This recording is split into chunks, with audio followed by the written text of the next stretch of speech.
let's get started on part 4 and our third icon in this series. And that's going to be this little cloudscape with the sun shining behind it. As usual, the first thing we're going to do is zoom in and get an idea of how this was structured. So you can see that there are basically three major elements, or four major elements. We have one, the background shape, but by now we know how to create that pretty easily.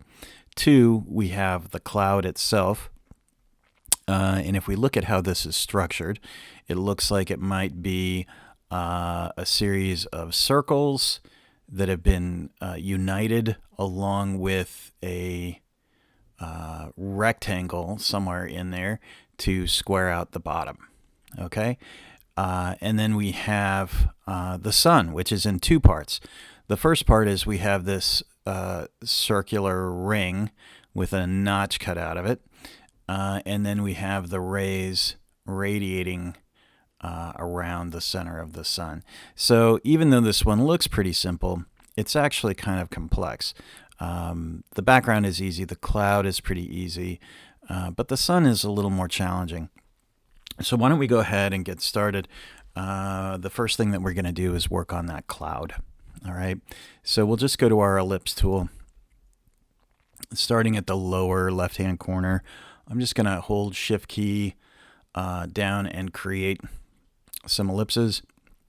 And if you can tell, my fill is left over from when I was working on the cog or gear image over here. But for our purposes right now, I don't really have a problem with that. Another cloud or another circle, another one.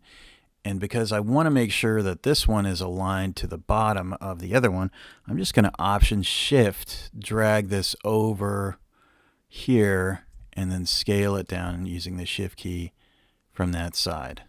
Okay, so finally, what I'm going to do is add a rectangle to this, and I should be able to pick up just the right amount of detail. And what I'm going to do is enter into preview mode, or I'm sorry, keyline mode with Command Y, and I'm going to zoom in to make sure that everything is lined up just right. I'm going to go up here under the View menu to make sure that Smart Guides is selected, and for some reason it wasn't.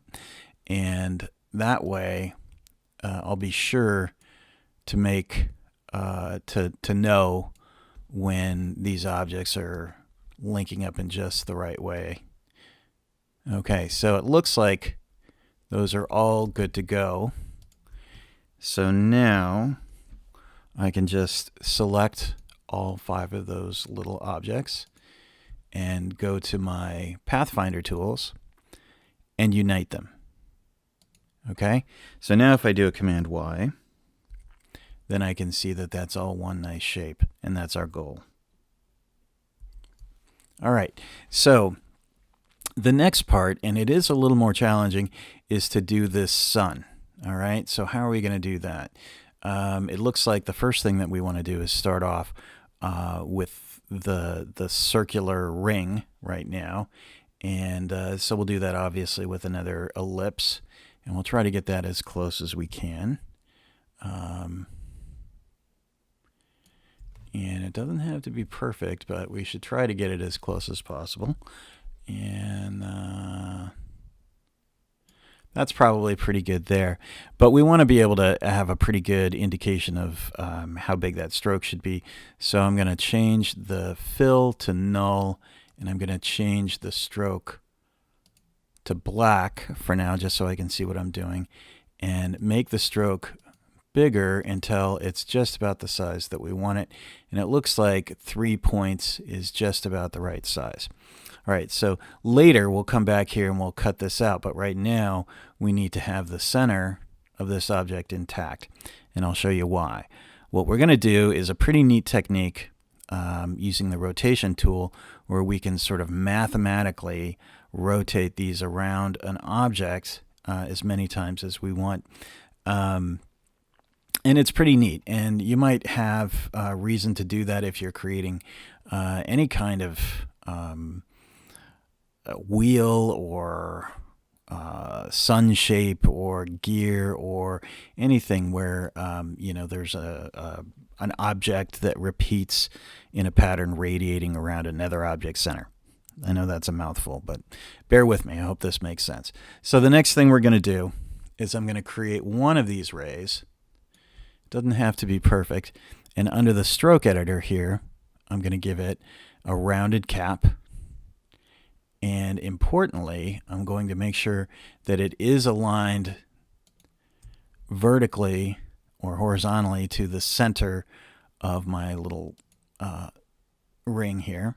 So I'll go to my Align tool and Align Horizontal Center. And there we go. Now we know that's aligned. Okay, so I've deselected all of that stuff. And with just the ray selected, here's the interesting technique. If I go to my Rotate tool and just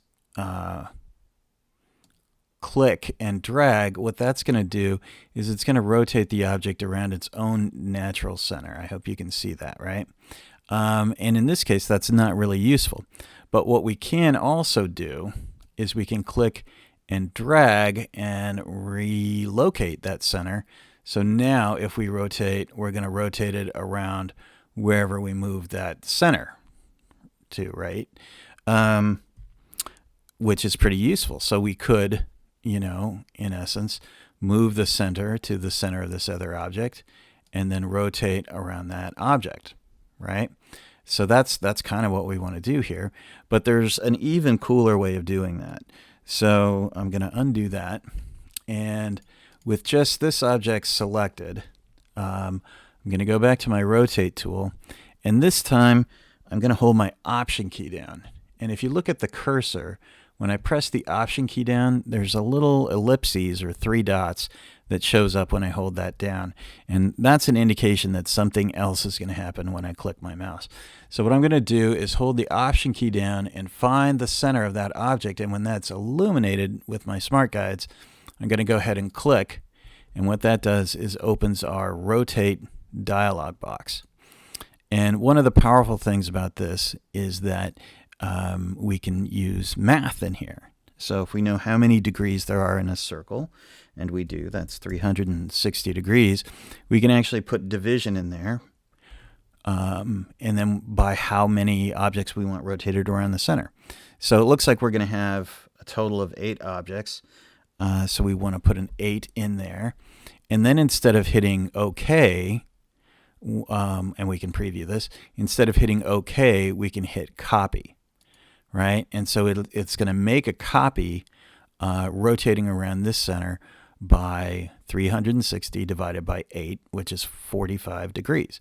So now that we've done that once, that's left over in our memory. So if I do a Command D for step and repeat, Command D, it's going to repeat what I just did, so I can rotate this all the way around until I'm done. So that's pretty neat, I think. So once we've done that, we can go ahead and select the ones that we don't need, that are going to be, obscured by the cloud.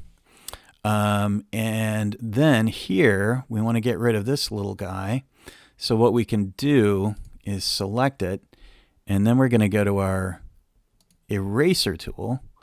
And, I've got a huge brush in there, so I'm going to use my bracket key down to where I get it to just about the perfect size, right?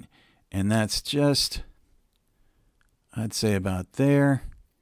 And what we're going to do is just click on it, and that erases that piece of the sun.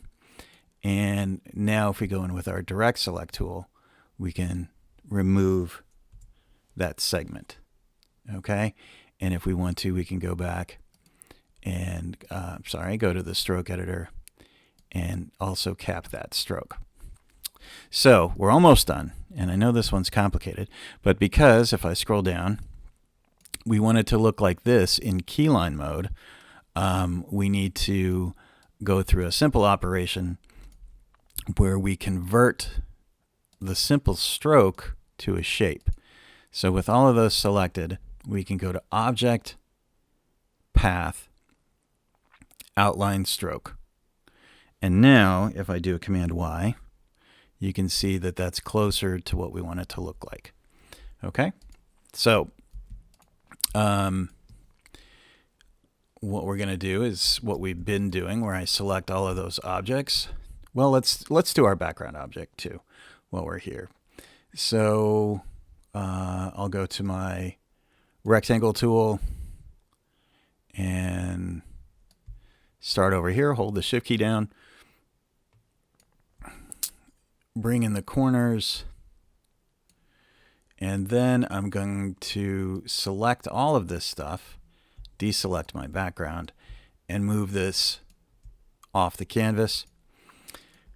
With the background selected, I'm going to use my eyedropper tool, select the background, and because that's the most recent thing I drew, it's going to be in the front. So I'll right click on it, go to Arrange and Send to Back. And now we need to recolor these guys. So I'm going to select our cloud, go to my eyedropper, click on white, and all of these little sun elements aren't quite, they're not grouped yet. So I'm going to select all of that stuff and then ungroup the cloud and the background. And again, I'm going to eyedropper that nice yellow if I can get in there. And there we go. And so with that all done, I can just select that, all of those elements, group them with the Command G, and then move that back into position next to my other icons. Okay, so I hope you can see by now that there are a lot of different ways of creating these icons. Some of them require a little skill. Some of them require knowing a few kind of secret techniques. Next, we're going to be moving on to our hand holding the smartphone, and we'll see you for that one.